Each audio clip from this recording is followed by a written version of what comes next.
सातवाडी गोंधळे नगर मधल्या भाजी मार्केट शेजारी ज्या दुकानांना आग लागली होती, ही आग इतकी भीषण होती, परंतु सगळ्यांच्यातून म्हणजे अनेक पब्लिकवाले म्हटले की बाबा या ठिकाणचं फायर ब्रिगेड फार तत्परतेने आलं. नक्की अधिकाऱ्यांनी काय कशा पद्धतीने मदत केली आणि काय झालं इथे? मी Pramod Sonawane, station duty officer. या भागातलं जे अग्निशामक केंद्र आहे, या भागामध्ये आपले 3 अग्निशामक केंद्र आहेत. एक हडपसर, एक बिटीकवडे आणि काळे बोराटे. अशा 3 ठिकाणची आपली टीम आहे.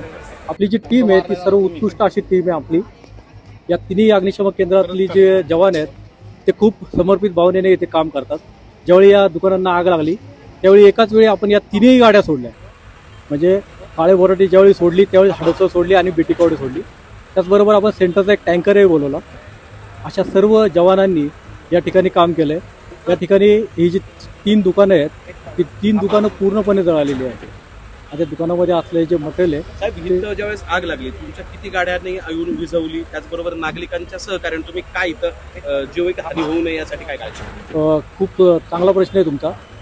इथले जे नागरिक आहेत, मी अख्ख्या पुण्यामध्ये काम केलं, मी सेंट्रल फायर ब्रिगेड येथे भवानीपेठेमध्ये काम केलं, पण इथले जे नागरिक आहेत असे नागरिक मला आजपर्यंत पुणे शहरात कधी दिसले नाही. इथले जे लोक आहेत ते खूप चांगले आहेत. ते प्रत्येक वर्दीवर आम्हाला आमच्या बरोबर आमच्या खांद्याला खांदा लावून काम करत असतात. त्यामुळे मी या लोकांचा ऋणी आहे. हे लोक बेस्ट आहेत. दुसरं असं आहे की जे अग्निशामक दल आहेत आमचं, त्या अग्निशामक दलाचं जे बिटीकवडे किंवा हडपसर किंवा काळे बोराटे हे जे फायर स्टेशन आहे, या स्टेशनमध्ये असणारे जे जवान आहेत ते कुठलीही आग असू त्याच्यावर तुटून पडतात आणि ही आग विझवतात. ज्यावेळी इथे आग लागली होती, वरची जे अडकलेली लोक होती, एक टीम ज्यावेळी आमच्या फायर फायटिंग करत होती त्याच वेळी एका टीमने वरती अडकलेली जे लोक आहेत त्यांना बाहेर काढण्याचं काम केलं. त्यांना सुरक्षितपणे घेऊन गेले. ज्यावेळी आग लागली तिथं किती वेळात इथं पोहोचलो? आपण जे बिटीकवडेचे जे फायर स्टेशन आहे ते आपण 6 मिनिटांमध्ये इथे पोहोचलो. 6 मिनिटांमध्ये 5 ते 6 मिनिटांमध्ये आपली गाडी इथे आलेली आहे. खूप कमी कालावधीमध्ये आपली गाड्या इथे आल्या. आपण टँकरही बोलवला होता सेंट्रल फायर ब्रिगेडचा, तोही इथे आलेला आहे. या ठिकाणची जी जीवितहानी काही झाली का, किंवा त्या जीवितहानीसाठी तुमचं काही म्हणजे सहकार्य लाभलं का? नाही, इथे जीवितहानी काय झालं नाही.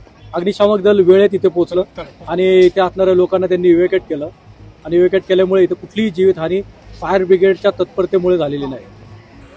या ठिकाणचे फायर स्टेशनचे अधिकारी त्यांच्या कर्मचाऱ्यांनी वेळेची तत्परता दाखवत अत्यंत चोख काम बजावलं असे नागरिक म्हणतात.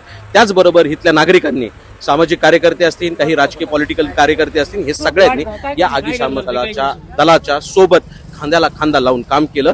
याबाबत अधिकारी, फायर ब्रिगेडचे अधिकारी त्या नागरिकांचंही कौतुक करतात की पुण्यातली पहिली घटना आहे माझ्या सेवेतली की लोक अशा पद्धतीने मदतीला येतात. मी तुषार पायगुडे, महाराष्ट्र स्पेशल, हडपसर.